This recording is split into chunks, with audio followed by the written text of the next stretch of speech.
Evening, everyone. A big welcome to everyone logging in. I can see there's quite a few people logging in from different places. A few of our Portsmouth and Southsea people all the way across in Germany. Welcome Linda, welcome Danielle, welcome Beatrice. Nice to see so many people logging in. I'm Lee, and I'm one of the facilitators for Sangha. I feel quite blessed to have the opportunity to do this tonight because I moved away from Southsea about 9 or 10 months ago. So it's good to connect in and facilitate once again. And thank you, Dan, for asking me as well. So bear with me as well. This is all new to me.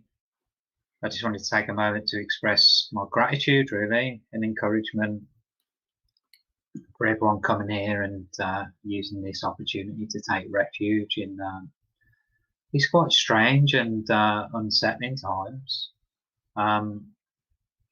It's certainly quite meaningful to me to have a community, to have a Sangha to tap into during these times that I can feel a little bit lonely with, and then I have these wonderful online resources and the Sangha to help with that stuff.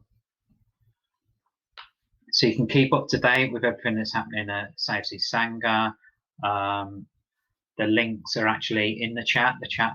In the chat, if you want to log into our social media, our Instagram, our Facebook, our Twitter, and please get on our mailing list if you're not on our mailing list at southseasangha.com. So this week's session, we've got Brian Attridge, welcoming to Southsea Sangha Online. He'll be offering his practice and giving a Dharma talk on steady mind, turbulent times, which is quite apt at the moment. So just some housekeeping stuff. I'll give you a brief overview of tonight's session and format. It's about 2 hours long, which normally gives us time for a guided meditation, a Dharma talk, and time near the end for some questions. So I'll just explain a little bit how the questions work. So if you can see near the bottom of your screen, near the middle, there's ask a question. So there's two options here. If you want to go on screen to ask a question, type a message in the sidebar so I can see, and then I'll invite you onto the screen when appropriate. Or if you want to put a question in writing, I ask that you press the ask a question box at the bottom in the middle of the screen, and the questions are all in one place for the teacher to see as well. Chat is for communicating between each other, which I see you're utilising quite well. Thank you. And then the Dharma talk I will do afterwards.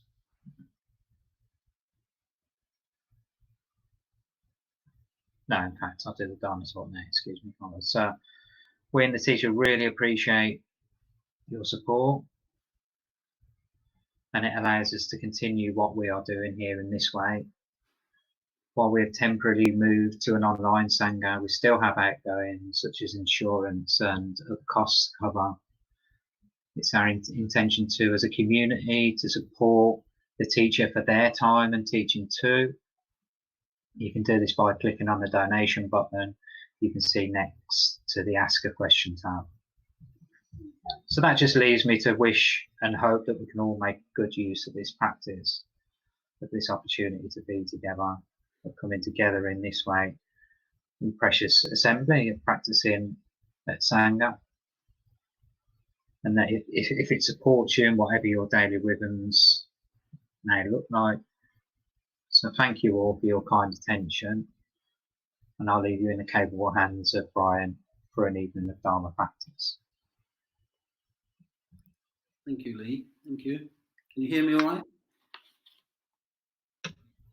Yes.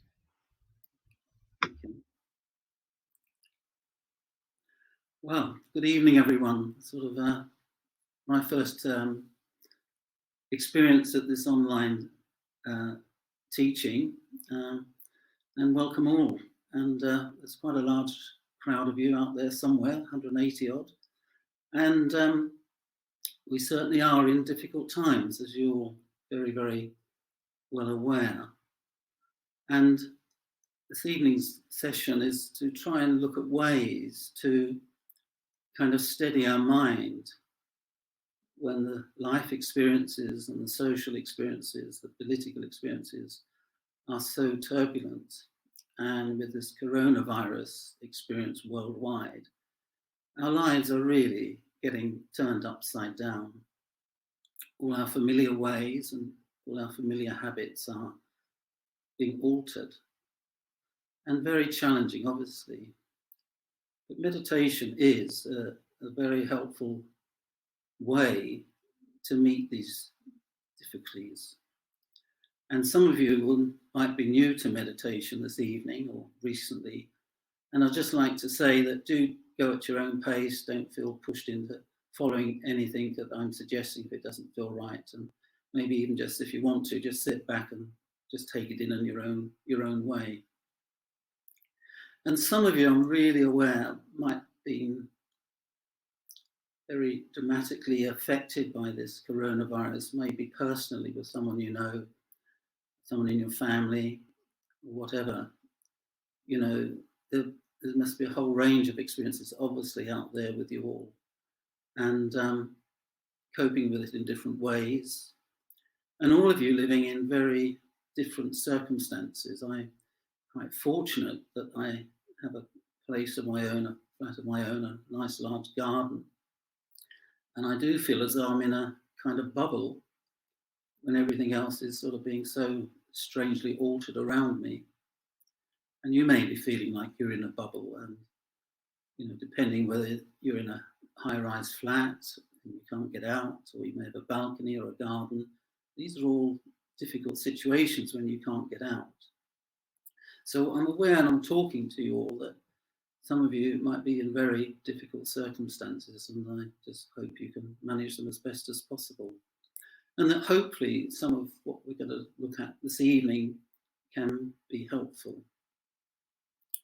You know, we are in the midst of a pandemic, and the society, we haven't had something like this for a century in the West.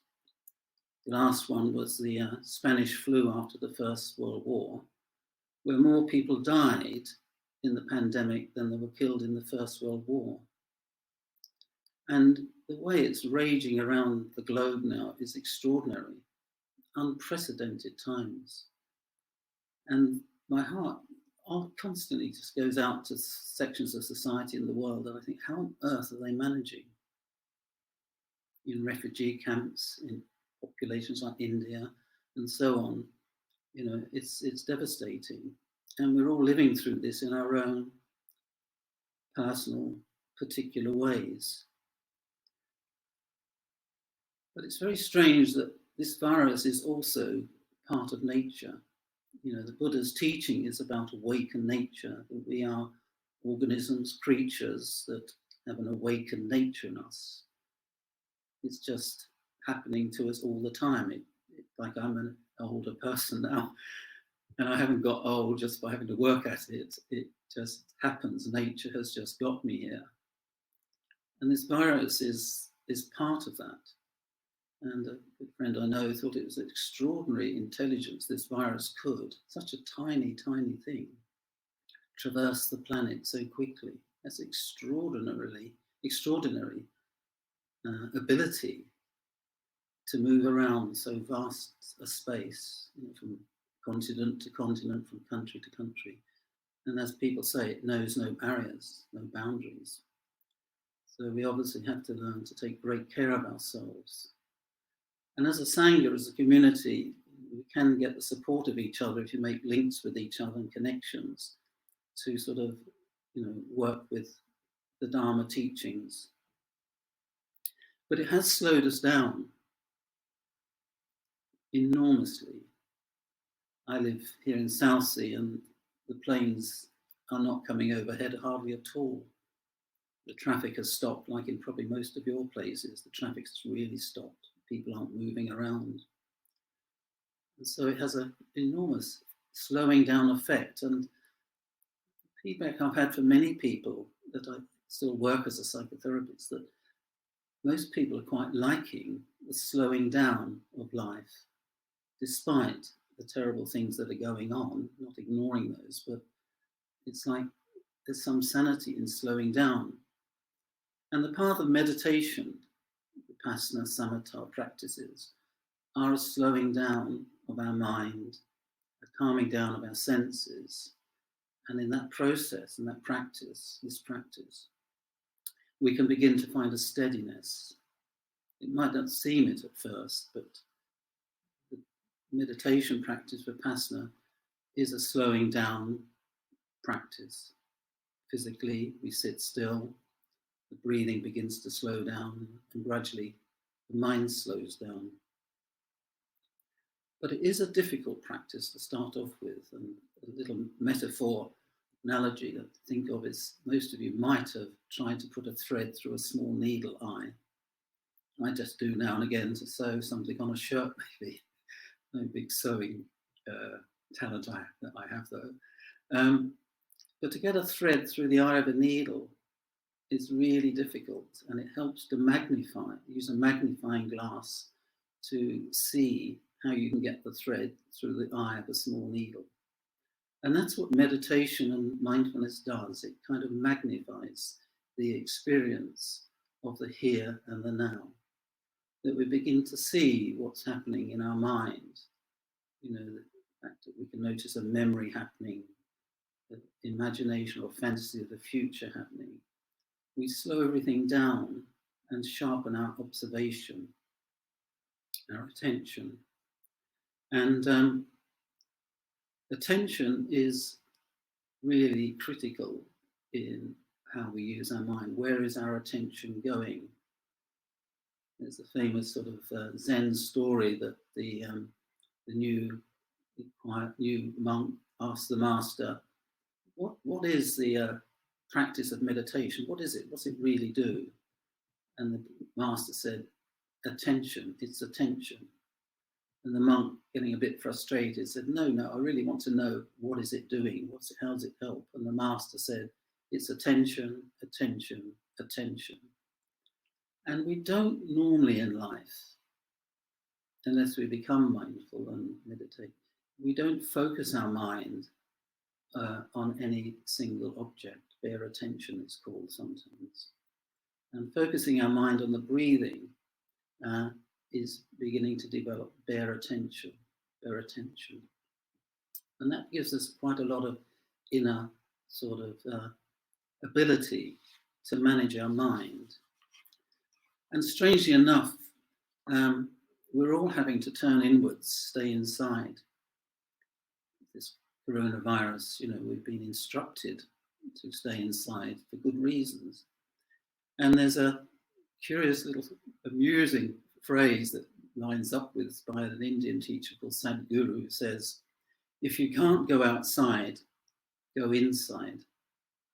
And I think that's what a lot of us are probably ending up at the moment. We can't go outside of our premises, so we have to stay inside. And meditation is really about going inside, turning inside to observe ourselves. And so I thought this evening that I would give a guided meditation for a little while in a few minutes about the senses, the six senses. Now, most of you might realize that the Buddha's teaching included the mind, and Eastern teachings include the mind as a sixth sense, which is quite a new idea to Western society. Western society, we've always thought we have five senses: hearing, seeing, taste, touch, and smell. And here we are with the Eastern psychology coming into the Western cultures now, saying we have six senses, that mind is a sense. There's mind reacting to mind within itself, and then there's mind just looking and observing and relating to things. So we're going to look at the six senses in a guided meditation shortly. And I'm going to ask you to sort of I'll guide you through it, to relate to your sixth sense one by one, and to do some practice of just seeing or hearing or tasting, touching or smell, odour. And the Buddha felt that these are really, really important practices. Like in the quote that I put on the advert for this evening from the Katha Upanishads, which were a while before the Buddha. Some historians think that these Upanishads were created or composed before the time of the Buddha, and the Buddhist people tend to think they were created afterwards, but it's up for grabs. But the Katha Upanishad says, when the five senses of the mind are still and reason itself rests in silence, then begins the path supreme. It's a very succinct but clear statement that when the five senses, our five senses, and our mind are still, the mind is calmed down, and reason, rest, rationalizing, thinking, intellectualizing, theorizing, when they all rest in silence, is the beginning of the path supreme, the path of peacefulness and calm. Compassion arises, wisdom arises. So in principle, it's a very simple, basic statement, psychology. But in practice, it's quite hard to do, to calm the senses and to calm the mind and maintain that. I, like many of you, live in society. I live in the world. I have had lots of experiences in monasteries and retreat centres, and they are great experiences, but you still have to come back out into the world to live and survive and cope. And I'm sure some of you, if you're in families with children at the moment, which many people are, your senses will be really activated and reactions will be really activated. But these practices might help keep a semblance of calm in the midst of all that efforting. Really. And the Buddha said in the Dhammapada that master your senses, what you taste and smell, what you see and what you hear. In all things, be a master of what you do, say and think. Be free. So what he's suggesting and teaching there is that if we can master our senses, we will begin to sort of find some freedom. So I'm going to suggest now that we start a guided meditation for something like half an hour, and then I'll give another section of Dharma teachings. So if you'd like to compose yourselves and get into a posture that suits you, you're comfortable for half an hour. And obviously if it gets uncomfortable, do shift a bit. And if you're happy to, just sitting upright but closing your eyes.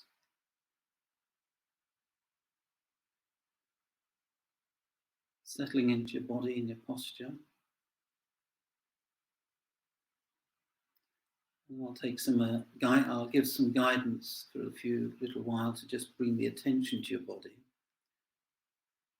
So, having probably looked at the screen all the time we've been online, perhaps close your eyes if you're comfortable to turn inwards or outwards.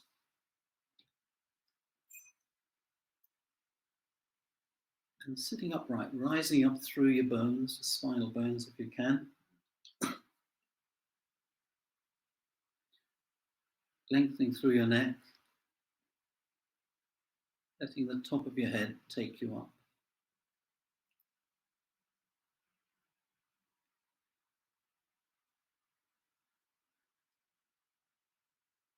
Relaxing your shoulders and your arms down.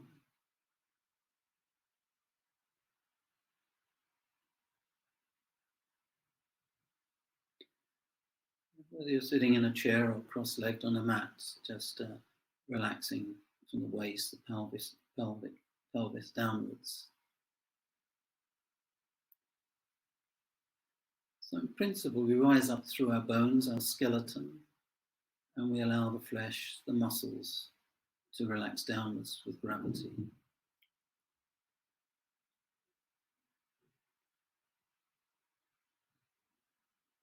And this upright posture is sometimes described as sitting as tall as a mountain.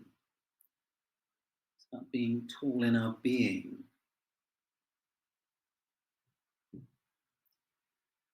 Because when we meditate, we are turning ourselves or changing into being mode. Living a life in the world or elsewhere, being active is a doing mode. Do, talk, to go here, go there. This is really the opposite, slowing down, stopping, learning how to just be, with nothing particular to do other than sit upright as comfortably as you can.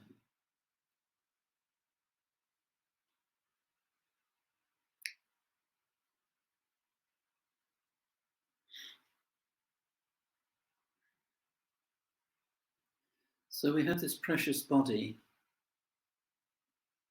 for a while in life. Without a body, there's no us, there's no me or I.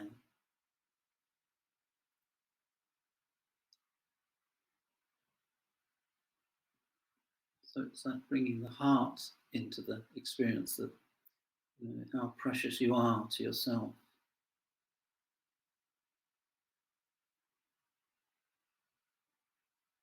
Also, of course, precious to other people, but just for the moment, just noticing how precious this body is, to look after it and to balance it out with all the things that we ask it to do. So sitting upright now,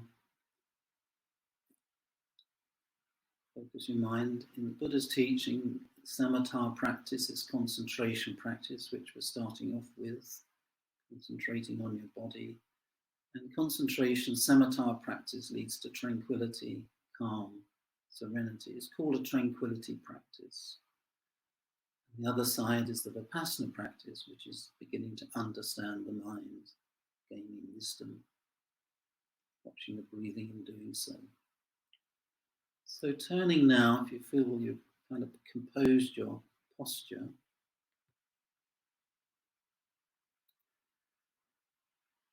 bring your attention to your breathing. If you're okay to, the experience of the breath, the air coming in at your nostrils, and your warmed breath leaving your body at your nostrils.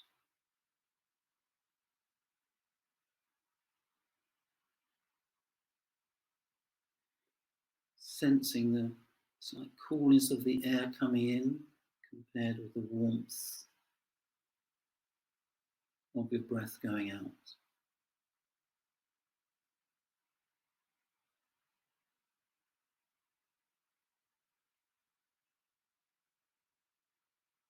If you can, bear attention to your breath.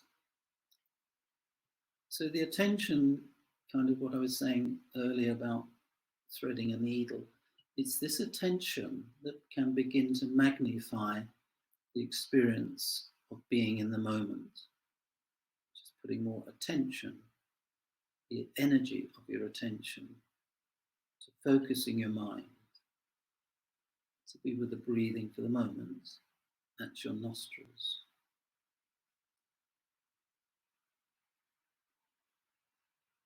If your mind is busy, that's absolutely fine. It's normal. Just notice it.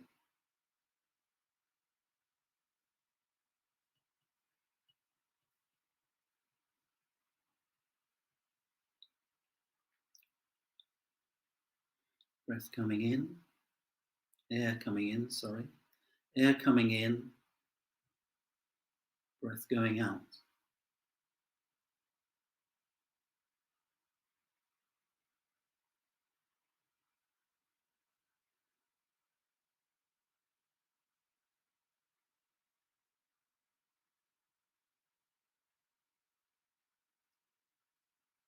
Cool air coming in, warmer air going out.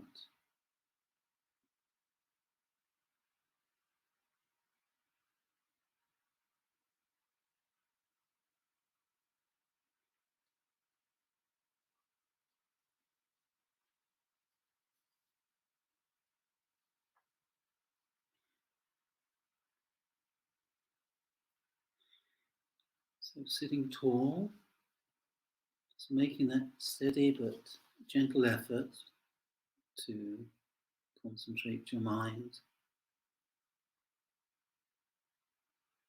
with your breathing.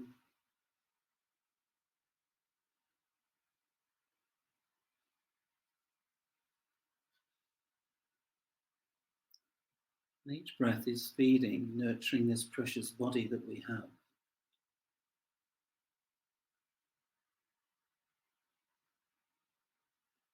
So it's just beginning some samatha concentration practice to turn the attention inwards.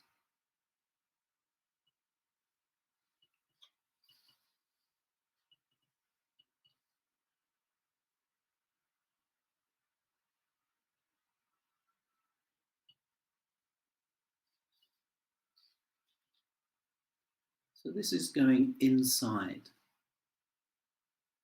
I've chosen not to go outside. This is a practice of turning in, turning the attention of your mind inwards.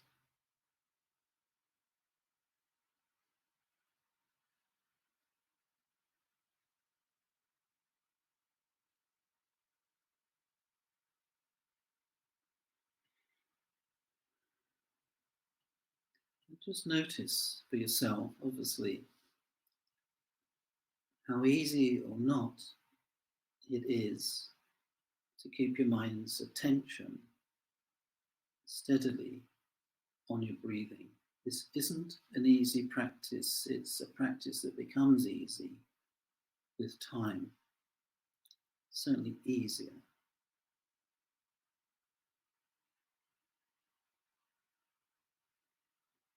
And in a way, not a lot is being asked, except the effort to try and turn your attention to be with your breath as much as possible.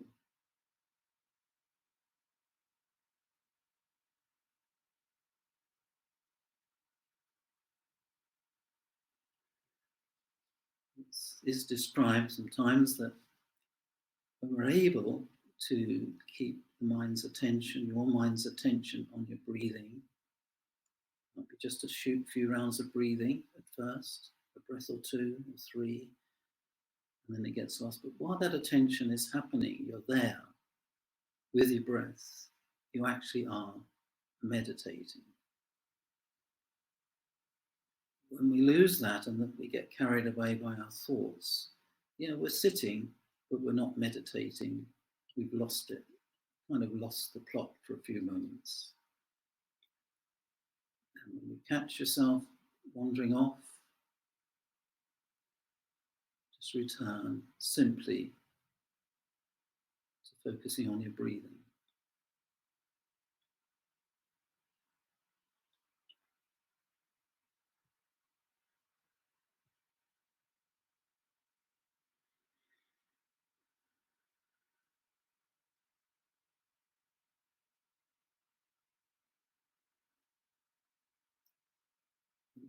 Air coming in, your breath going out. Just being, sitting tall.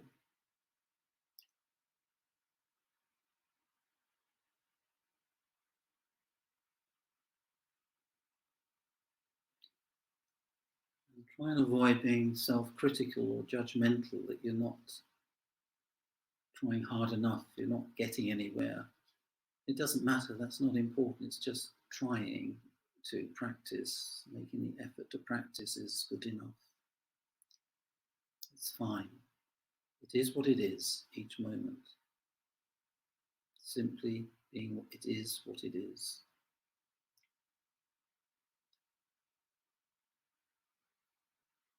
And also when we can accept it is what it is, there is some relaxation and releasing in just accepting it and not wishing it to be other than it is.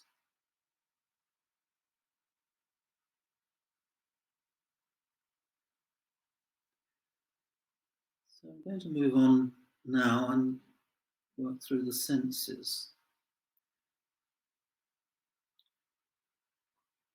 As the Buddha says, master your senses, what you taste and what you smell, what you see, what you hear, in all things, master, be a master.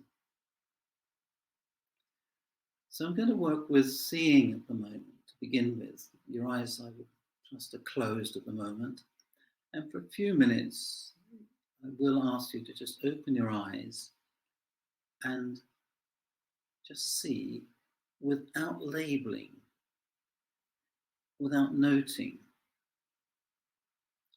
Like I'm here in my room, I can see on the screen,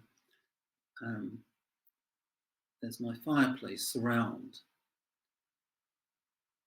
Now looking at something like that, you might see that on the screen, or you might find to look elsewhere in your room, no problem. But just look at it without labeling it as a fire surround or the Buddha on the mantelpiece. Just see without interpretation, without giving it a name, not even turning it into an object. Just see. So I'll ask you now to just, when you're ready, and repeat this a few times, each one with each sense, is just to open your eyes slowly and just see if you can experience seeing, seeing, seeing for a few moments. Notice if interpretation comes in, a projection it is. Just the pure seeing from the depth of your awareness. Closing your eyes when you want to. Sitting for a few moments with your eyes closed when you want to. And then opening again to just see. See and see. And just repeating that for a while now.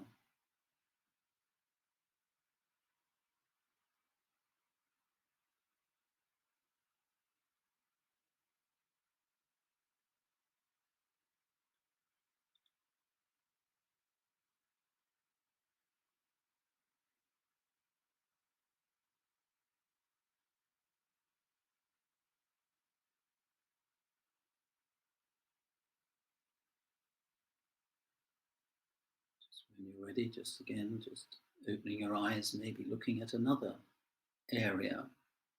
Turn your head a little bit, just look at something else to see it without interpretation, without naming, noting.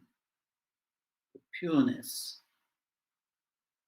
consciousness, your awareness, simply seeing.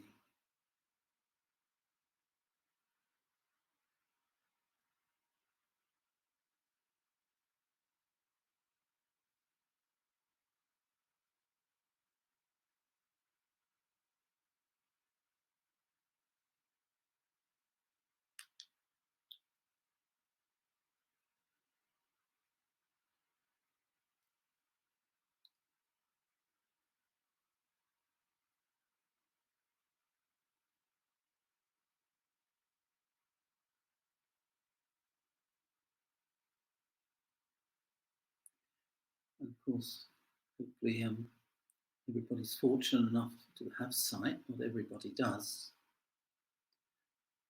But I want you just once now, open your eyes in a moment and label what you're seeing, just to hopefully notice the difference between pure seeing of consciousness and the mind coming in and noting their different experiences. So just gently slowly, if you note more than one object, just noting.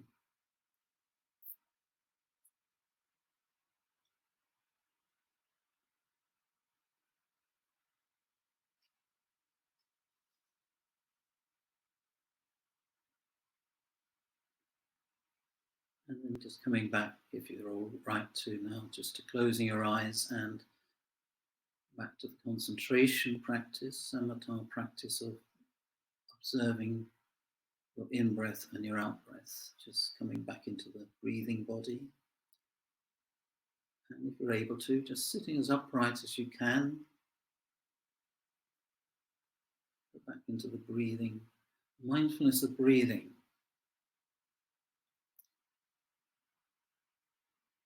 It's one of the four foundations of mindfulness taught by the Buddha. Is the second one is mindfulness of breathing, mindfulness of breath.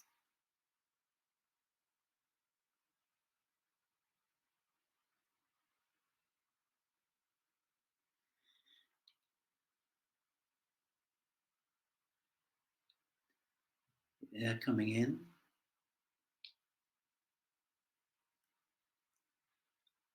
and your breath going out.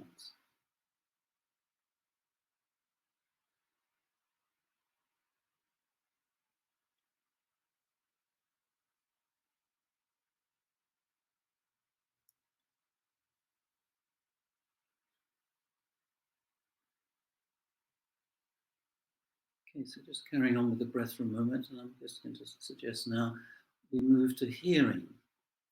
Now it's likely, like it is in my room, it's really, really quiet. I can hear some noises outside, but our ears are never absolutely silent. Long Paul Samedo talks a lot about the sound of silence, teaches a lot about that.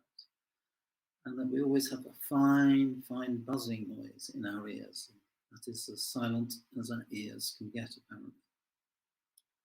So even noting that, but just now, just turning your attention to sound at your ears. It may be silence, but there will be a subtle, I'll call it a buzz, as well.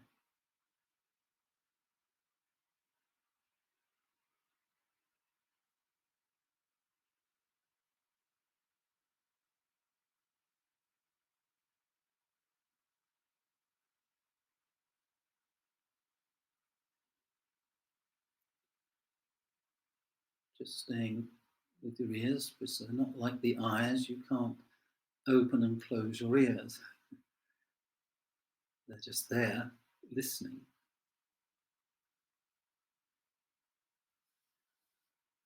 And sometimes our attention goes to listening.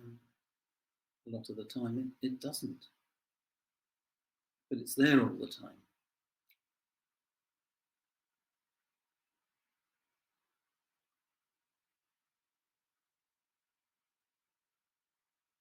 And again, just to refer to Paul Samedo, he talked about being at a busy railway station and would practice listening to the sound of silence.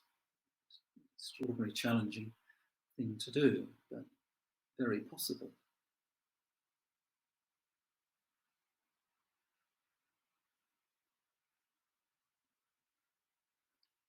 So listening, what are you hearing? Note it as hearing, hearing, hearing.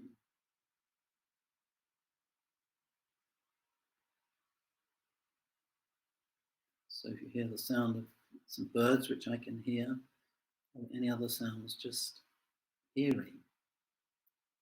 The consciousness, your deep consciousness that pervades all parts of the body, the awareness that comes from that is just simply hearing, hearing, hearing.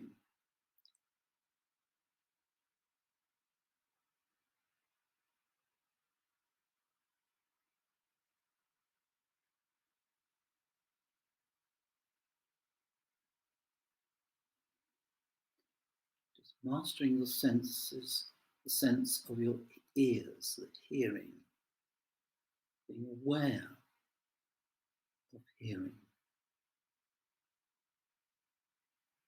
Be aware of the objects that cause the sound, but also we can just be aware of the pure consciousness is hearing, hearing, hearing.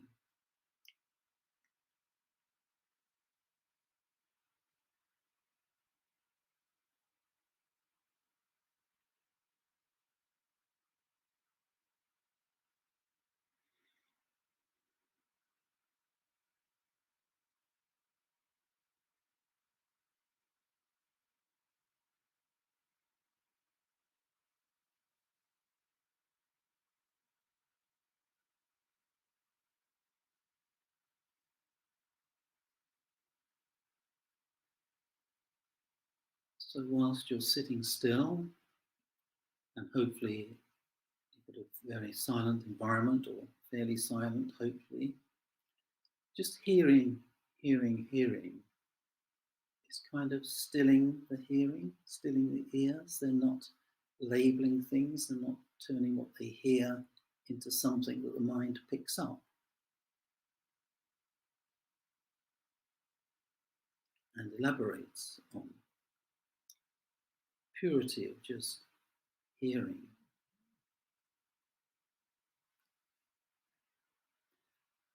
Okay, so just, I guess we've still got your eyes closed. We'll move to taste. And the curious thing is about our senses, just to say something now, is that, we've got two small areas that are our eyes, that do all the seeing, two small areas that are ears, holes in our ears, and two nostrils to smell, but we've got one mouth to taste. So all of this is actually in the head and a very small section or part of the body, but it does so much work. So just with taste now, sense in the tongue usually, but it would probably be very neutral unless you're quietly chewing some sweets or something on the quiet. But the taste will be very neutral if you're just meditating. So just being aware of taste for one. And again, just to use the practice of tasting, tasting, tasting, and not giving it a label.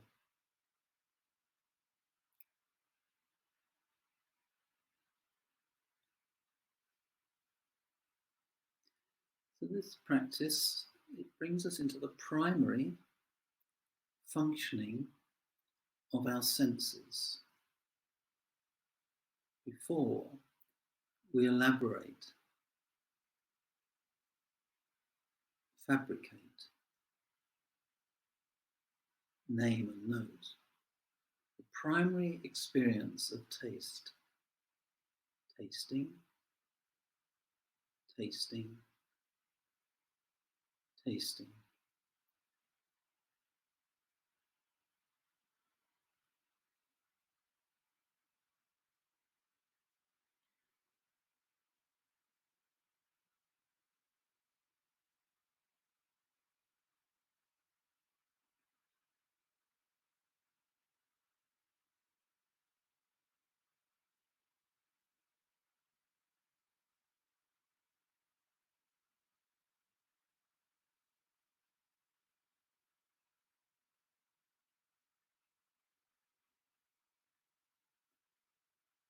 Okay, and just coming back to your breathing again for a few moments, just turn the attention of your mind to the experience of the cool air coming in at your nostrils. Just feel the sensations of the gentle flow of air coming in. And likewise, the slightly warmed air of your breath coming out and just flowing through the tips of your nostrils, or noticing it on the surface of skin just below your nose and above your upper lip is also could be included if you like. But bare attention, primary experience, simple experience. The mind doesn't have to do too much work. Just notice, notice.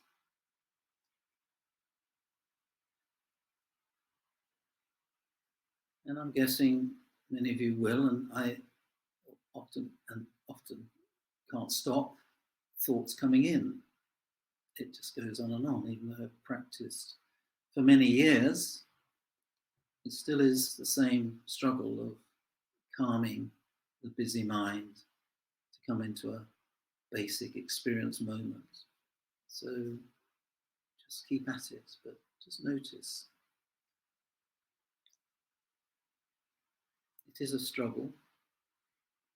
It can be worked with, and concentration can be increased and deepened. So if we come to now, again, very neutral, it would be just the nose, the smell. Unless you've got something cooking or joss sticks burning, the room is likely, or your space is likely to be without too much odour or smelling.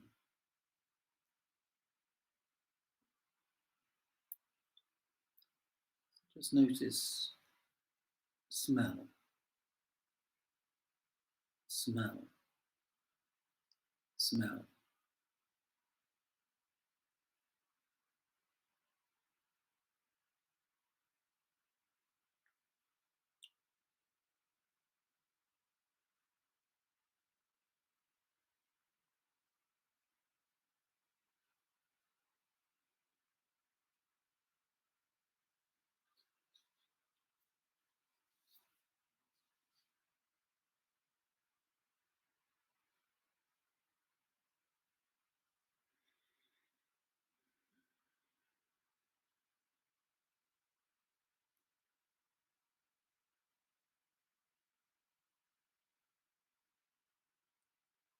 Staying with the nose, the nostrils, maybe just smell, smell, smell.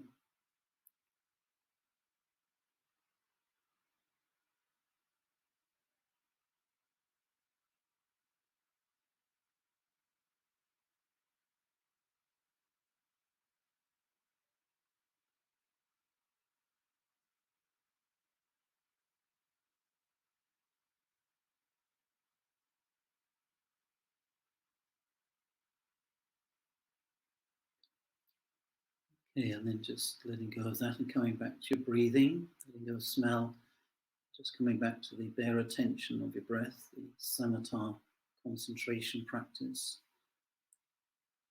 Again, just being aware when the air is coming into your nose, your body, at your nose, and being aware when your warmed breath is leaving.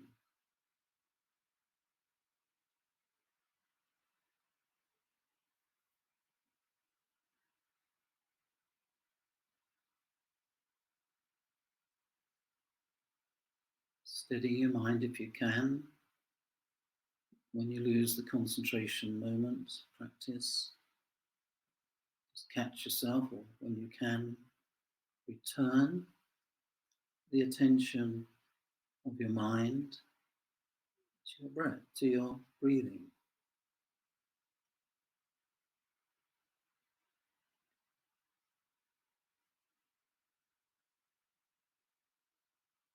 So again, this is not asking our mind, your mind, to do a lot, just try and stay steady in the moment on one object of the breath, one thing. These are ways to help stay steady in these turbulent times. Steady the mind with concentration practices of various sorts, but we're doing senses tonight. This mind begins to get steady. And with a steady mind, we can tolerate much more change with less and less stress. Now just moving on to touch. And now this is a really different area altogether, isn't it? It's all over the body. You might be aware of the sense of sitting, or your arms resting on yourself, or a leg upon a leg, or a foot upon the floor. So there's lots of experiences of touch in lots of whole area of the skin of the body. You can also have the sense of touch of your tongue in your mouth. So just don't race around your body, but just notice as it arises your awareness of an experience of touch, where your body gets a sense of touch.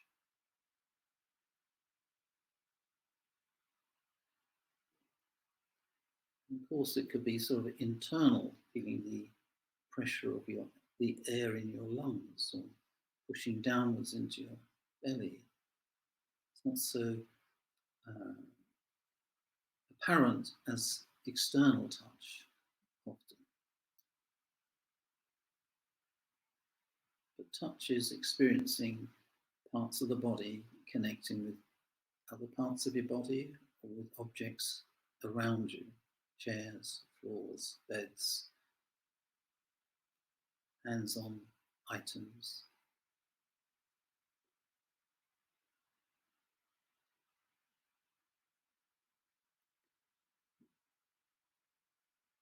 The experience of touch, just quietly noticing what's the touch experience now.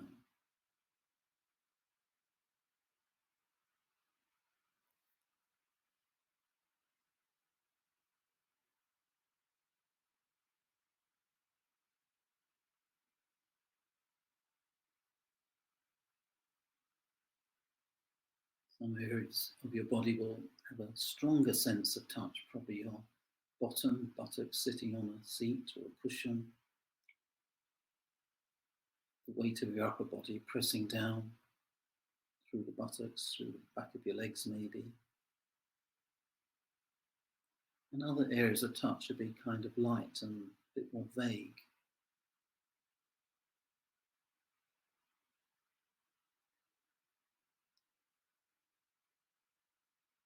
When the sense of touch gets a bit more intense, we usually start fidgeting, moving.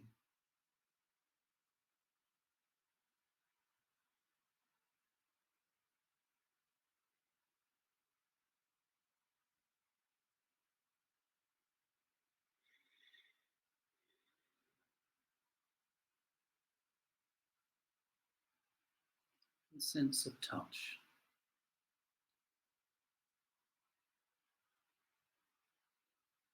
Clothes on your body on a seat, and so on.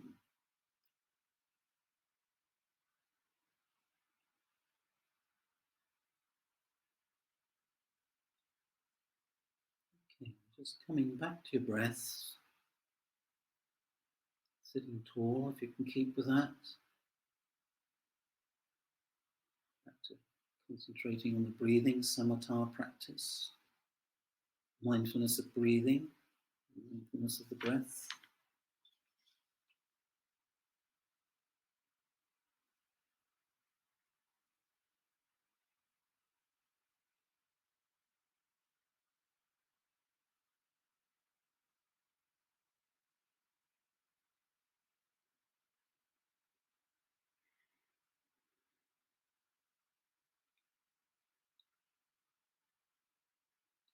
Steadying your mind with trying to keep the concentration. The unsteady part of your mind will be the thoughts coming in. Thoughts are quite random, chaotic. We have no control over them. They don't keep us steady. Cutting through them, getting through the eye of the needle, begins to create steadiness, and a greater space begins to open up. Focusing the mind on the breathing. Key practice that the Buddha taught. Mindfulness of your breathing to steady your mind.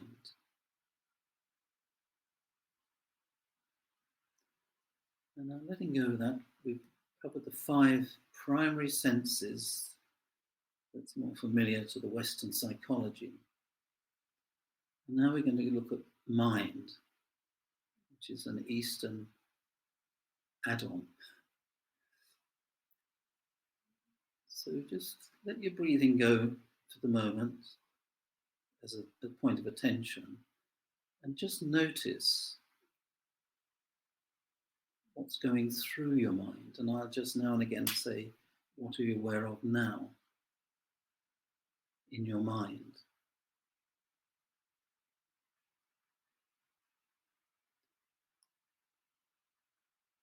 So, what's going through your mind now? What is it aware of now? Just letting go of the previous 5 senses, just looking at the nature of your mind, however you perceive that at the moment. There's a lot about that to teach, but just basically, what are you noticing? What's happening? Is it a memory, possibly? A fantasy, which is imagination, the future?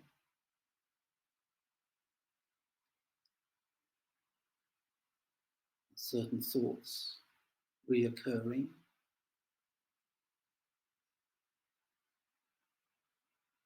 We very often get into loops of thinking the same thing over and over again, and often then saying them over and over again.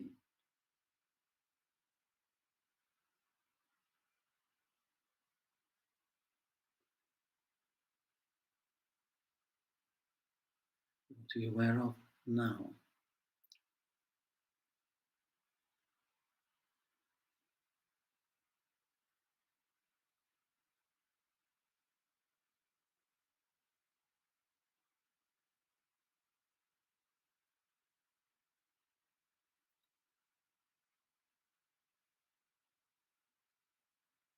And now?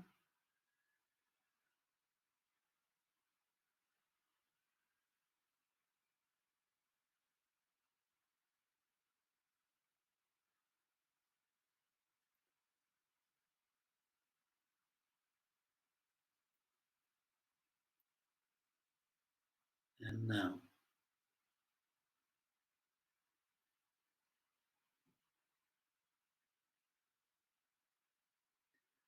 And there's a lot that can be practiced other times about observing the nature of thoughts and the nature of this constantly moving mind. But just for this evening, just to notice what's happening. What's happening.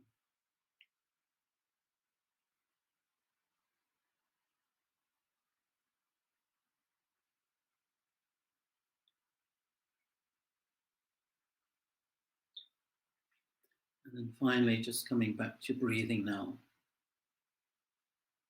Bear attention, if you can, sustain it. And sustain it as long as you can. Just air coming in, breath going out.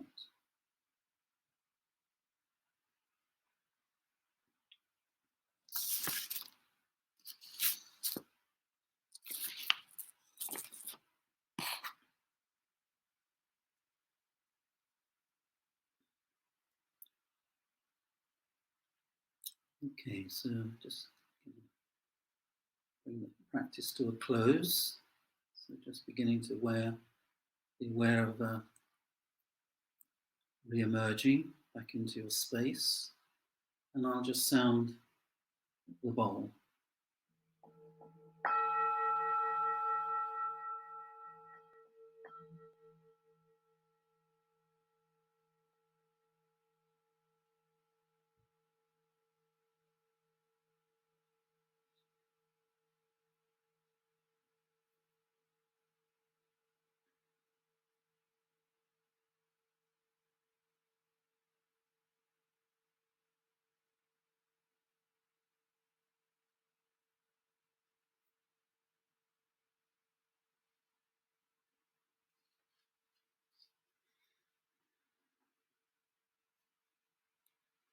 So I'll just give a talk for a while on the practice we've been doing, the 6 senses and steadying the mind.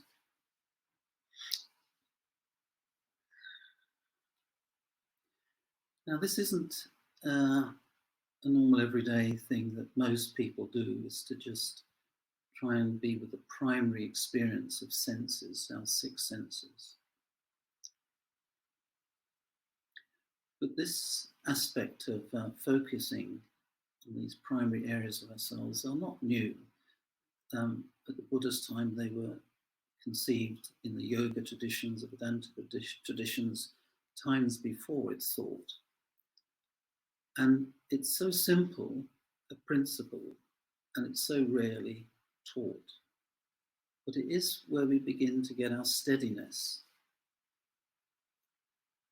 Because a concentrated mind is a steady mind.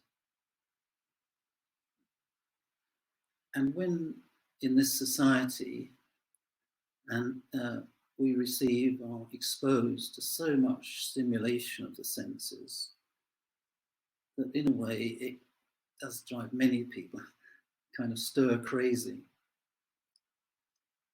You know, it is a hedonistic society in terms of stimulation of the senses, constantly doing this, going there, grasping for this and pushing away that. And it disturbs us without us knowing it really. And most people, when asked what they love most is, and I've asked this in many groups and classes I've run over the many years, if you weren't here at this moment, where would you like to be? Nearly 99% of people would like to be somewhere like on a beach with palm trees and the sea just lapping gently with a warm environment, just peacefulness, sitting down. But most people really do a lot of things to try and get happy, but they don't get that sort of peace and contentment usually. It's stimulation of the senses and then re-stimulating and more stimulation. And we're a society that is caught up with it. And yet here and now, with this coronavirus pandemic, people are being asked to kind of stop and stay at home. And it must be really difficult. Because when our consciousness or awareness gets to attach to a sensation, to a sense, we turn it into an object and we grasp for it or push it away. It's like, what sort of meal would I like tonight if I had to have something? I could have something. We try and choose something that will excite our senses to the max, to the maximum. And we try and avoid having a meal that will sort of be dull to our tastes. And yet, in some of the monastic traditions, like Theravada monks and nuns, they just eat the food they're offered, and that's it, and then they work with their reactions to that. I wouldn't say that's necessarily where I'd like to live most of my life at all, but I have lived like that. So this practice is about calming and steadying the mind, and not trying to train ourselves to not let the consciousness grasp at the senses or the need that comes out of the senses, and to calm it down. And the Buddha, in one of his teachings, put it this way, on a series of teachings called Contemplations of the Dharma. Whatever you see, you must be mindful of it as it really is. Whatever you hear, you must be aware of it as it occurs. Whatever you smell, you must be aware of it as it really occurs. Whatever you taste, you must be aware of it as it really occurs. Whatever you touch, you must be aware of it as it really occurs. Whatever you think or think about, you must be aware of it as it really occurs. So what he's teaching there, and he continued to teach that over his 40 years of teaching, was how to be mindful of our senses, what is actually happening. And in that steady concentration, focusing attention to things in the moment, we start becoming steady. We begin to stay steady. And although things around us become turbulent, we aren't necessarily swept away with them so frantically and desperately. We might feel the fear, and undoubtedly do have anxieties about this coronavirus. I certainly feel anxious that I don't want to catch it and experience it and maybe not survive it. But it's sort of a fear that we all inherently have. All human beings experience fear which turns into anxiety. Accepting that is very helpful. Rather than trying to escape from it, is turn to fear, face it and understand it. And there's these phrases like feel the fear and carry on anyway. It's just not denying it. So it's our senses that generate so much. Like with this coronavirus, I haven't actually seen anybody physically in reality being ill. But I listen to the news and I watch some TV and I read the news, usually on my phone. And that is actually coming through the senses of my ears and my eyes, and that's generating states of thought, states of mind that could certainly make me really anxious, or not.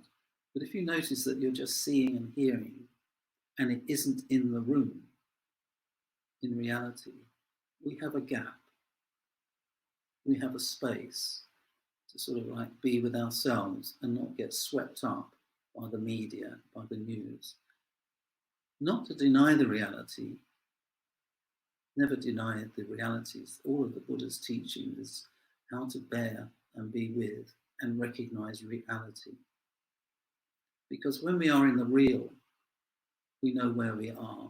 We can accept things as they are because you can't go further than reality. But our society creates a lot of dreams, a lot of illusions, a lot of grasping, and they're bubbles. As we're finding out now, lots of ways.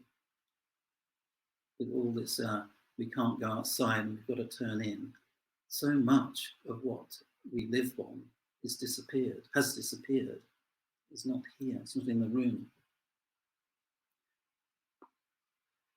And then he also says, your 6 sense doors must be closed so that you don't have any afflictions or defilements. We don't make them into disturbances. So this practice is called, another name for it, the 6 senses, are the 6 sense doors. And the practice that we've been doing is being with those doors to the eyes, the ears, and so on, and being with them in their basic primary level. We're closing off, not having them projected onto the environment of things and places and people. Because we have this extraordinary ability and a very creative ability to imagine. And whatever we see and name is still a projection. And we turn it into something like the rose. We could see a rose and we think it's lovely. That technically is a projection. It's just a rose. Or when the rose fades and dies, it's now ugly and not so attractive, but it still is a rose. So we get more influenced by the beauty of the rose and the ugliness of the dead rose than actually seeing it simply, it's a rose. Nothing else. And that might seem a bit calm, cold and calculated, but reality is that we've already projected by calling it a rose. The rose doesn't call itself a rose, it's just something that grows, it's an organism. And so these practices tend to try and draw us back to being the primary experience of being an organism, an intelligent organism. That's what Buddha nature is, awakened nature. And that's what we are. We are awakened nature. But when we label things and name things and get attracted and attached to things, we're leaving our state of being an organism, being real, being with our primary sense of self, and being steady. So these concentration practices are very powerful when one practices and goes into them in more depth. And as the Buddha said, these 6 senses, it's just getting to know them for what they are. And then we can find some calm and quiet. Because what they do to us is when we get attracted to something like the rose, we get a grasping, and then we go and cut the rose and put it in a vase, which is lovely. But as an example of grasping, that's what people do. They can't let the rose be a rose. We have to cut roses and several roses and put them in a vase. And on Valentine's Day, obviously, give a lot of red roses to the one you love. But that's all a projection, and it's lovely as well. But in reality, the loveliness is in the rose when it's growing, because that's its nature. And the loveliness in us is, this is how we are. We're just growing, changing. Our senses are vibrant. They give us a lot of stimulation, they can give us pleasures, and they can give us pain. But the Buddha's teachings is that when we go into getting attached to things that give us pleasures and averse to things that give us pain, we're heading for suffering, because it's the attachments that cause the suffering. And obviously in life, we can't go through life without attachments. That's the way we are as creatures, as human beings. We love people, we fall in love with people, we fall out of love with people. But all those attachments create all sorts of suffering.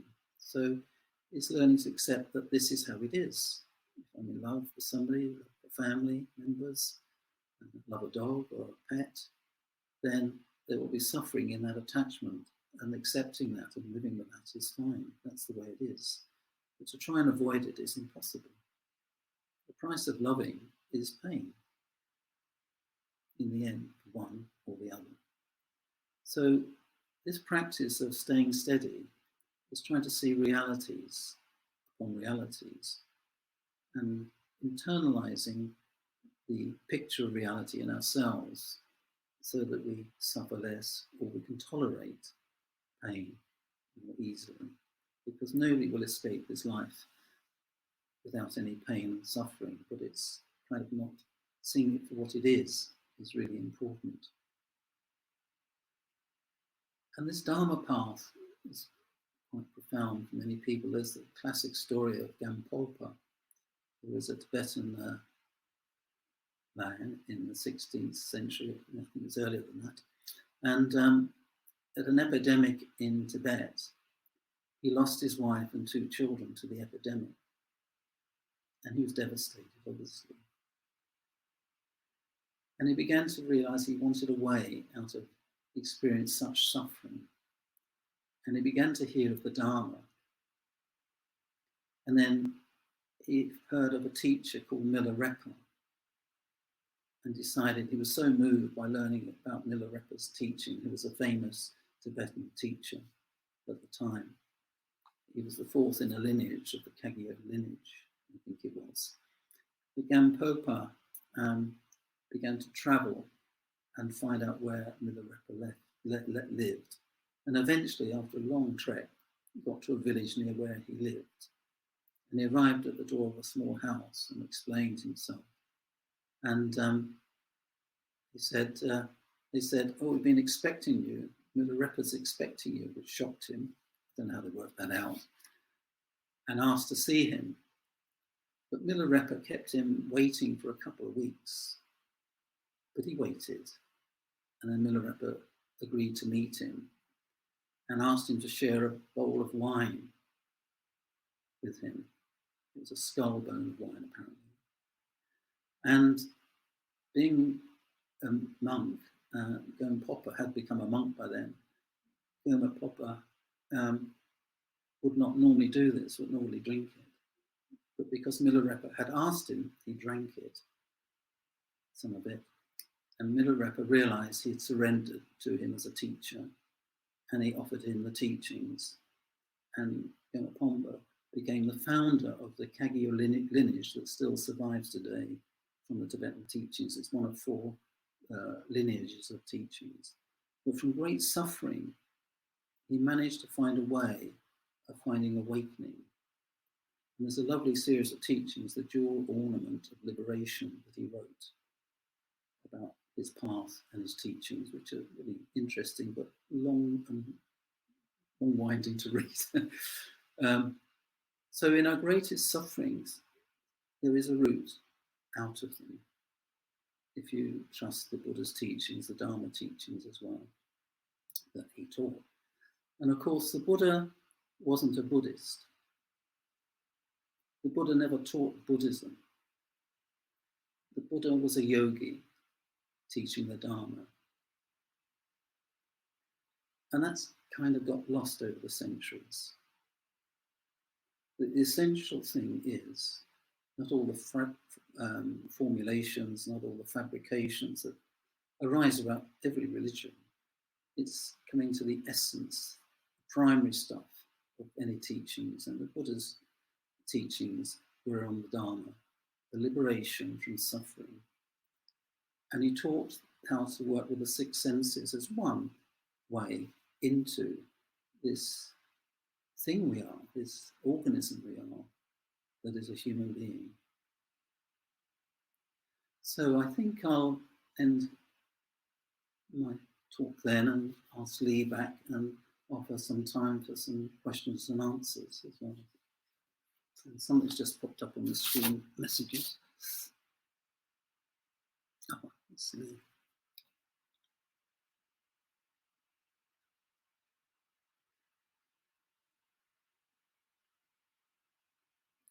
I don't know if you can hear me, but I've lost the screen completely.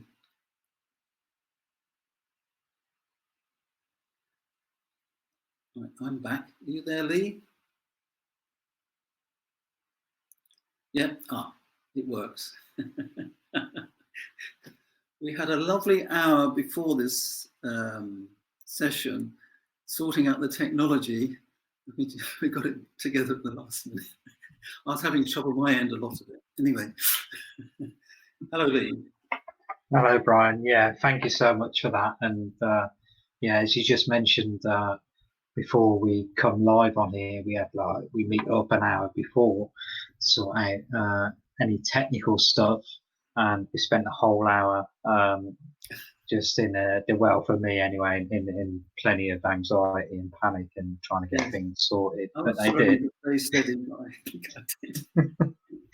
Yeah, there was lots of noticing going on. But yeah, thanks for your talk, Brian. I'm going to hopefully some of you wonderful yogis will be asking some questions as well. But while we're waiting for those to ask some questions, something that come up for me, Brian, when you was talking sort of about the concentration practices and what's going on in the world at the moment, I'm kind of finding myself with much more time to meditate. Actually, I'm utilising my time quite wisely in terms of building up my practice. But what I'm finding myself doing is kind of leaning quite heavily on the concentration practices, on my breath, and because I have quite a lot of aversion to reality, as in context of like the news and what's going on, and not wanting to get pulled into what's going on outside of my house, and then I'm kind of giving myself a bit of a telling off because I'm avoiding that stuff with concentration practice. I just wondered what you thought about that. Sorry, I didn't catch the last sentence. Yeah, I'm just wondering what your thoughts are around that, because I know there's kind of weighing it up, really. Am I avoiding, I've got an aversion to the suffering that's going on in the world, and also doing the right thing by using the practice to see myself through that? Well, the balance between settling oneself and centering oneself and quietening oneself and what to do about all the suffering around us, that polarity. Is that have I got you right? Exactly that, Brian. Yeah, yeah. Well, that is a difficult one, really. I think we can only do what we can do, and each person's got different options now and again, and yet we've also got this difficulty that we've been told and instructed to self-isolate, and there's common sense in that. That's and how much you can help. But there are things I suppose we could do online and contribute, but I think one of the things that seems to be coming out of all this is that how people are connecting more with each other. Mm-hmm. I'm connecting more with people. I'm connecting more with my daughters and their families and other friends. And this online business is extraordinary. I've never been on Zoom so much before, and it's wonderful in that way. And I think we can only stay connected with the realities and help out where we can and cultivate more kindness with each other and compassion, where it's practical and possible. And also, if we've got families to look after, home tutoring, home teaching for kids, there's so much to do. So many people's lives it's enough to cope with what they've got. And other people have the luxury of being able to sort of, like I'm in a sort of bubble that I did a week's retreat at Gaia House early in March, which was great. And I never left my room hardly in a week, which was great. I've never done so much before. And then self-isolation was demanded. And I thought, oh, well, this is now perhaps a long 3 months retreat. Even if you're with a family, it's like, yes, the concentration is to steady the mind, and the reactivity is probably the most important thing to try and practice. Keep coming back to the breathing, and it'll get lost and reactions will arise. And then it's learning to, catch those reactions and turn them into actions that are constructive and better, kinder than negative or critical. It's on the hoof all the time, isn't it? And I don't have that problem of, other people in the home to trigger me. So I'm in a comfortable bubble, and I feel a little embarrassed sometimes that there should be more of a struggle going on, something, But I'm in touch with people. But I think if you've got a family, it particularly focusing on the senses, because it's our senses that trigger the consciousness and triggers the mind. The 5 senses and the mind triggers itself. But it is that triggering, is to try and steady it up and to notice that's what's happening rather than being blind to the senses.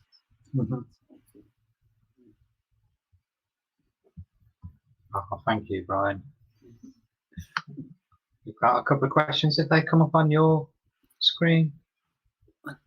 We've got a question from Jackie.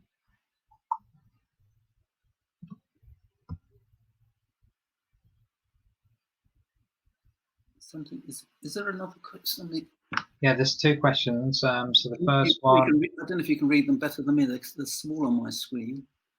Okay, so the first one is, how do we differentiate between using spiritual practice to A, soothe yourself with the reality of samsara, and B, bypassing the reality of dissatisfaction, impermanence and loss, etc.? Could you just read that? I can't see that one.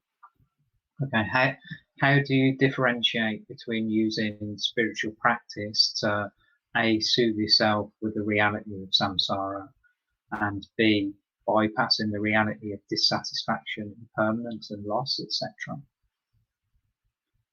Well, we can't leave samsara. And for some people, samsara might not quite know what it means, but it's like the continual turmoil of life, of overreacting to the senses, being caught up in things. It goes on and on and on. So samsara is the world just playing itself out. And in India, they have the term lila, like it's God's play, but it's part of the play that's unconscious. So we can't leave samsara, and nirvana has to be found in samsara. Peace has to be found within samsara.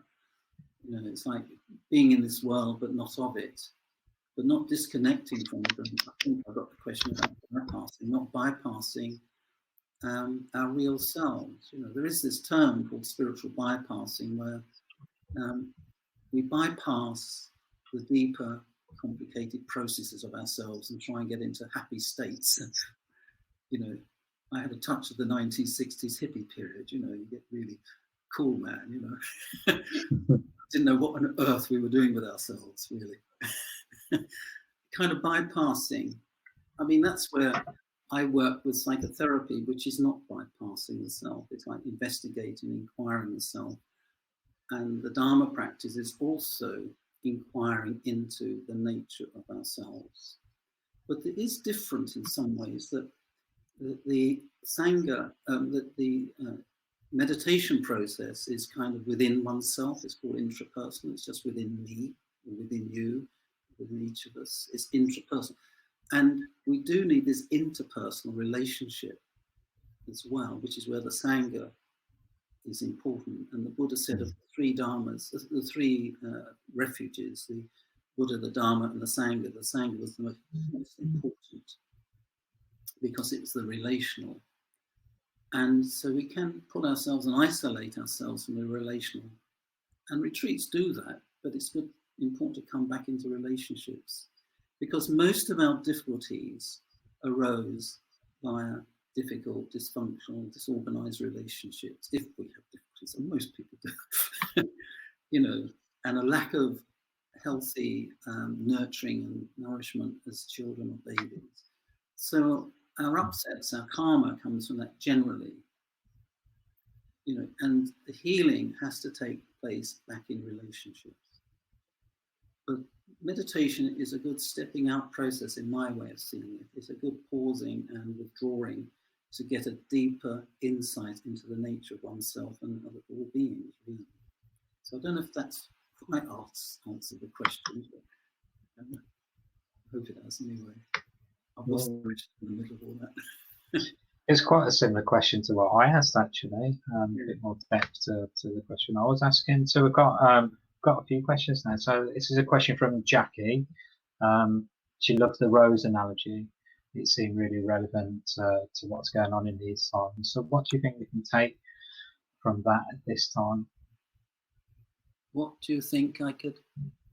What do you think we can take from the rose analogy at this time? Oh, that's a good one.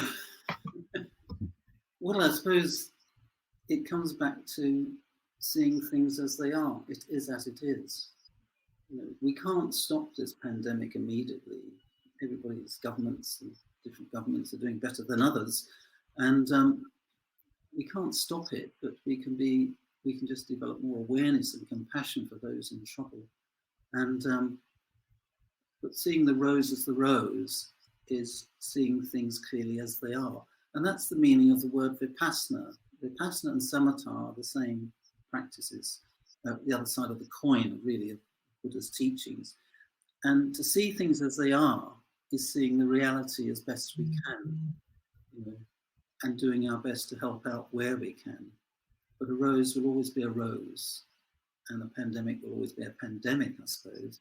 And it's just doing what we can be kinder or more compassionate and offer more help where we can, you know, those sorts of things. We can't change that. We can't change what is now, this minute, but we can begin to change it with effort and skill and wisdom.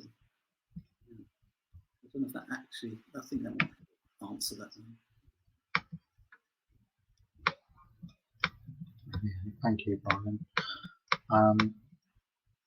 Okay, so we've got Angela asking a question. She's just had a call that her uncle is dying, and how can she prepare herself and the rest of the family as she is isolating? And someone's dying.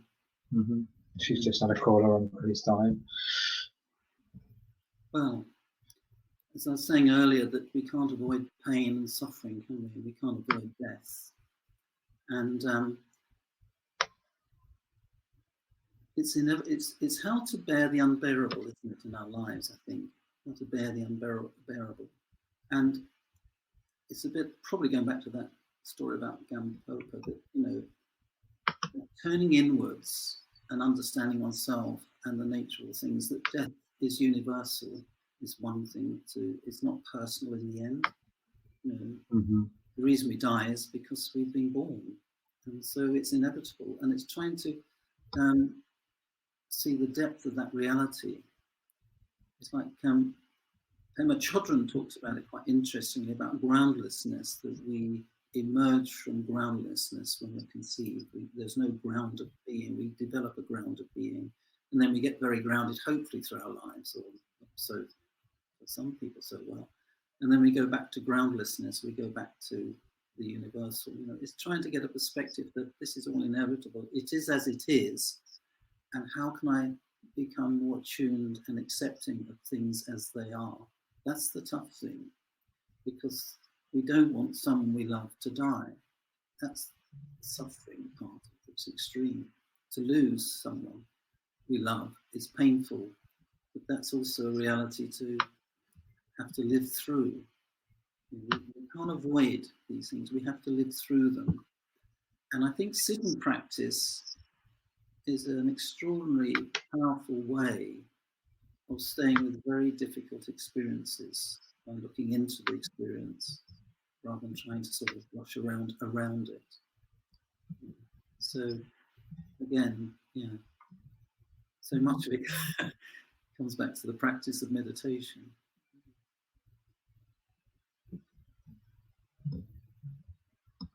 Okay, thanks, Brian. And we've got one more question in here. So this pandemic has moved our state from being in a world of overstimulation to suddenly being in a world of understimulation. How can we best manage this acute change? Well, that's the golden question, I think. Yeah. How can we manage being not so stimulated? Mm-hmm. Well, that's a good question, because it's well, I'll come back to the quote, if you can't go outside, go inside. But I'm sure most of you have done a fair bit of meditation and turn inwards and close your eyes if that's your practice, and begin to watch your breathing and work with your mind. There is so much going on. It's better than all the TV channels, really. You turn in and there's drama after drama going on. There's memories and things surfacing, and things that you'd never remembered turn up. There's a lot of, look at it this way, when you go on a retreat, there's lots of entertainment within oneself. And so the problem is that we've been looking outwards so much for entertainment and to what's the word? And to occupy ourselves, and of course these days there's no end to it. If you like food, there's the number of ranges of types of restaurants you can go to these days is never ending. There's always a new country turning up down the street with a new type of restaurant, or there was before all this happened. Sadly, a lot of those will be in trouble, but there's no end to hedonistic life except chaos. Mm-hmm. You can keep traveling around the world to see one country after another, which is wonderful, and it's a great experience to travel. But in the end, we usually come home to somewhere. So entertainment is an avoidance of our deeper reality, usually. It's an avoidance. Useful, entertaining, but it doesn't really solve being peaceful and accepting of life's realities in as best way as possible. If we lose a loved one, it's just natural to cry and grieve, and it takes time to grieve. There's no escape from that. But it's getting, we're in an amazing world with so much entertainment that you don't need to leave your living room, really. You get so much. It swamps the mind, and it swamps the being, and then we're into doing and entertaining ourselves, and we've lost touch with just simply being. meditation leads towards some simplifying of our lives, keeping it more and more simple. Mm-hmm. Yes, definitely. Are you going to die getting fully entertained? I'm going to be entertained to the last bloody breath. I think there's something you said there as well, Brian. You mentioned earlier that you've never used Zoom so much since we're doing this isolation thing, and some of when we talk about a lot of those the part of the question, like let me just get the wording right on the question. Into a world of understimulation at the moment. How to cope with that? I mean, for me, I'm quite fortunate. I've got my hands full at home. I've got a little boy running around and a beautiful partner and lots of housework and stuff. But I've been doing less of that overstimulating stuff since I've been in self-isolation. Actually, I think the TV's been off less. I've been using Zoom a little bit more. I'm actually connecting with people a bit more. I've been doing the gardening. I've never done gardening in my life. I've certainly picked up gardening and getting a little bit more creative and getting into some hobbies and stuff. It's pushing me in that direction, which is really helping me to cope really. And the people that I'm talking to with maybe more anxiety are those people that are getting into the TV and the media and the social media and buying into that stuff. Oh, we've got another question as well. Okay, so many of us this is from Martin. So many of us are currently forced into intense coexistence with those that don't practice meditation. Any tips for us to remain mindful while those around us are being so turbulent? Well, that's a tough one.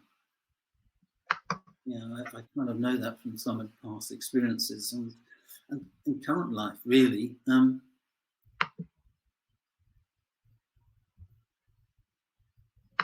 suppose that is really difficult. You can only try and maintain your own practice, and nobody else can do that for you. And I don't know if this person has got a room of their own and they can make a space that is the meditative space, a corner. But if it's a family and you're the only person in the family that meditates, it is difficult. And that's why, in the world, this is not an easy practice. But you can sort of just try and have moments of meditation. I remember many years ago, it was in 1979, I went to a community called Findhorn before I went to India. And I don't know if anybody's heard of the Findhorn community, but it's one of the early spiritual communities. And it was set up by Eileen and Peter Caddy.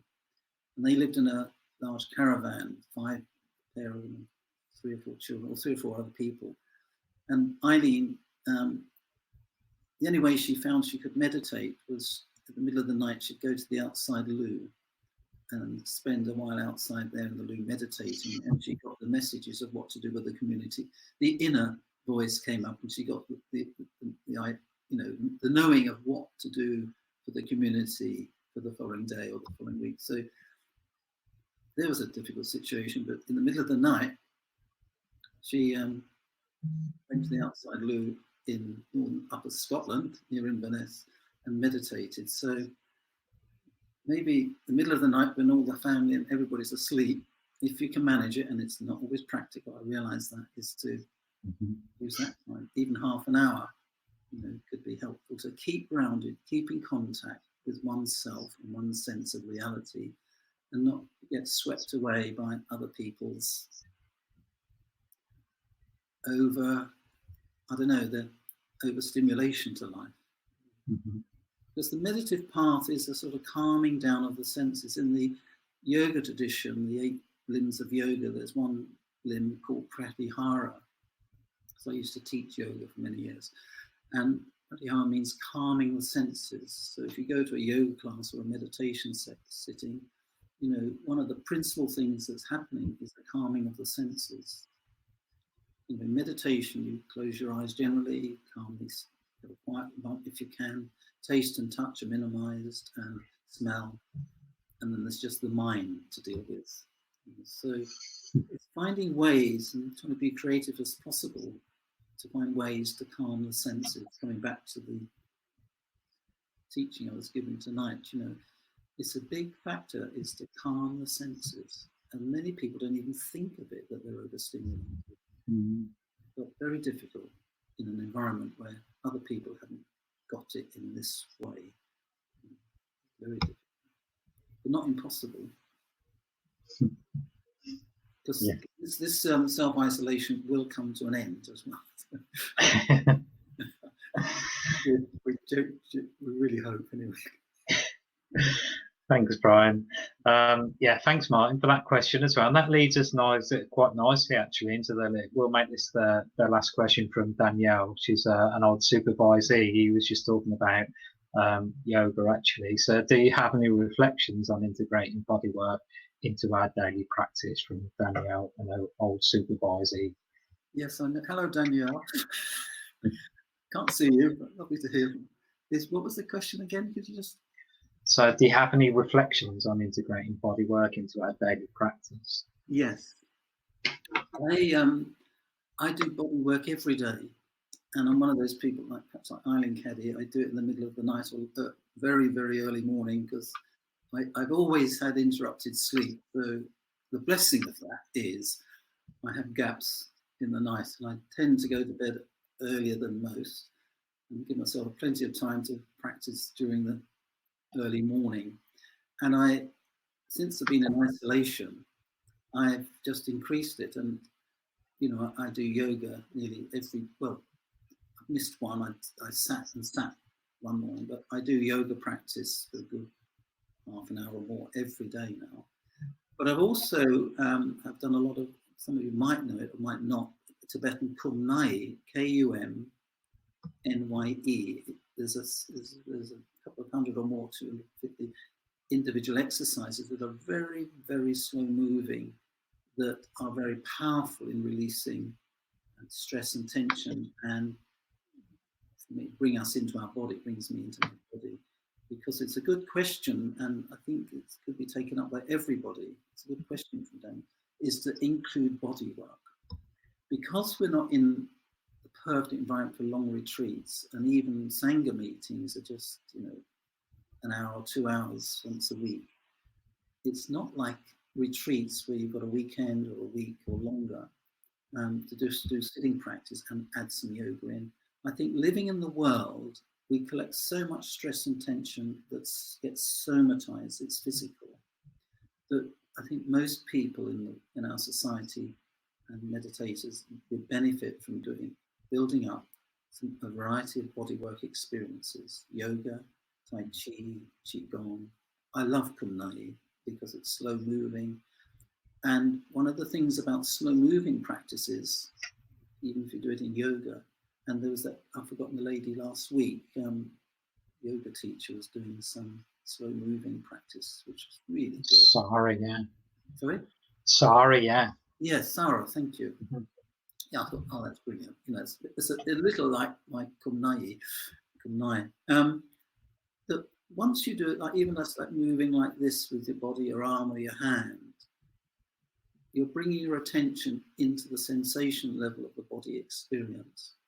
And slowness does that. If I move my arm, like this up and down, fast and fast, I don't get any sense of my arm when I move fast in the way that I do when I move slow. And it's no surprise that practices like Tai Chi can go really, really slow, and Kumnye is really, really slow, and Qigong you can do. Slowness helps us come into the body quite quickly, and speed does in a different way, but not in this deeper sensing and sensations way. So I just always recommend try and find a bodywork practice that you like, you can get used to, and do it as often as you can, and include it even as a meditation practice before. So I usually do yoga and then I sit. And sometimes I've just sat, but I think living in the world, we collect so many stresses and strains. Living in a family, we're collecting stresses from other people, building up our own, and body work is going to the muscles, the tissue, stretching the skin, moving the joints, the tendons. It begins to move energy and tension out. And so that would be what I'd suggest. And do what you take to. Brilliant. Thank you, Brian. I'm going to take note from that as well, because I think, oh no, I haven't got a class, so I tend not to do it on my own now. I'm not going to any classes and stuff. So yeah, I'm going to definitely try and put some of that into practice. I mean, we have got one more question. I'm going to do it quickly, because if you could answer it as quickly as possible, Brian, no pressure. It's from James Cully, who's one of our volunteers. So you mentioned before the meditation about the struggle of trying to calm the mind. I often find it difficult to concentrate on any one object. My mind jumps from each different sensation and rarely sits still. Mine too, James. Even when I find a moment of stillness, I often find I'm still thinking on some level, and judgment and grasping creeps back in. Do you have any tips on how to deepen concentration and develop attention? Well, I can relate to that, because I spent a lot of time trying to slow down, calm down. I remember in my 20s, my friends saying, "Brian, you're always talking about tension." I said, "Well, I'm always tense, So, there is no other way other than slowly entering these practices, and finding the ones that work for each one of us. And it means devoting time, and it really helps to be in a group. I think on our own, and I get into my own routine and my own practice, but if I'm meditating and there's one other person in the room, it changes it. It helps to have the support of another person. And I think that's the same with all of these practices, if it's been very hard to do on one's own, because our habits of, what we've embodied, our stresses and our emotional ups and downs and our demands that we create from within ourselves, that we've kind of been conditioned to be like busy or active or stimulated. So much of this is just simple but very complicated conditioning. And so if we arrive at this point in life and it's really hard to calm the mind, to really relax the body, this is all born of conditioning. It might not even be our generation, our parents, it could be the grandparents and their grandparents. There's a whole lineage of stuff that we collect karmically, I think. And so we're working with something very challenging. And we're working with something of how to calm the nervous system. That's how I gradually saw it. Is when I went on retreats, I used to go to, well, I still go to my house regularly every year. When I came back from retreats, I'd always feel like, something's changed. And it slowly dawned on me that actually it was affecting the fundamental level of my nervous system, not to be overstimulated, because the habit is in the nervous system, and then if it's in the brain, the neurobiology of the brain is as it is. And so how to calm your nervous system. And so body work, the practice I just said earlier to, before to Danielle, is to do slow practices. If sitting is so difficult, learn to do some slow Tai Chi form. Or if you like to look up Kumnye, Kumnye again, learn some slow moving practices that the nervous system begins to get interrupted by the fast moving practice, the fast moving habits. Because what we're faced with are strong, powerful habits that we've learnt to survive. We've learnt from the parenting, we've learnt to survive on our own. We've built these up as a way of surviving. And it can be hell. And it's well known that when people have had very difficult early lives, very difficult, that they turn to usually drugs, drink and rock and roll sort of stuff. Mhm.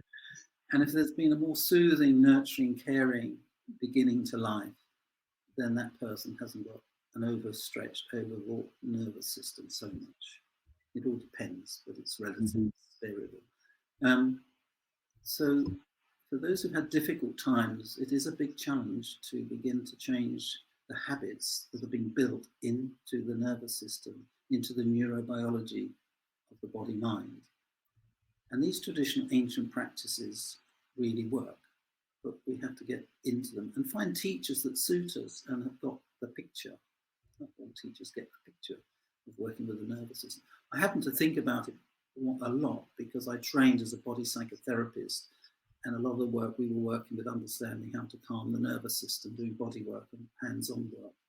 So primarily we're organisms that have got a nervous system and a neurobiology of the brain, and we need to calm that down. And it's finding the way as well. So, yeah, we have to find a way that suits us.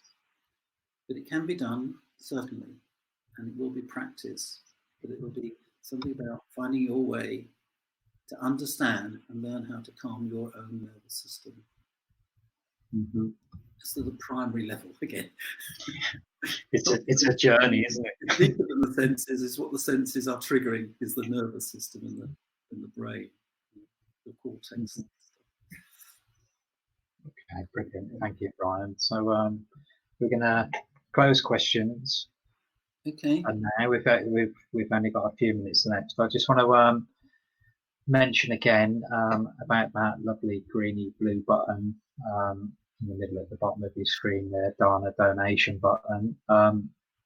Yeah, even if you know we've got lots of overheads, we like to make an offering to our teachers as well. We still have things to pay like insurance, website costs, supervision costs, and looking after many volunteers within Southsea Sangha. So we put the PayPal link up as well because there was people before that didn't have it linked up to the Dharma. So in the chat box as well, there's the PayPal link if you want to if you want to offer Dharma as well.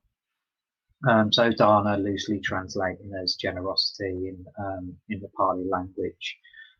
So yeah, please do offer Dharma, even if it's like the cup of coffee he was going to have when he was walking down the beach down Southsea seafront today, and he couldn't do that. Anything's really appreciated. Okay, so we're back next week as well. We've got Reverend Daigen Gaba. I hope I've said that right. He's an ex-monastic ordained Zen priest who teaches in the East Bay Meditation Center in Oakland, California. And also to access recordings from these Sunday sessions, if you subscribe to our mailing list at southseasangha.com, everything's recorded and put on there as well. And yeah, I just want to spend these last moments saying thank you to Brian. And yeah, after all that sort of a disruption we had, which no one had to witness before getting on here, I certainly feel a lot better and more embodied and chilled out than I did before the session started. So thank you for that, and thank you for the insight, and thank you all you lovely yogis for your Dharma in terms of practice, because it's really helped me feel held, and I hope this session has given you some of that as well. So thank you, everyone. Thank you again, Brian.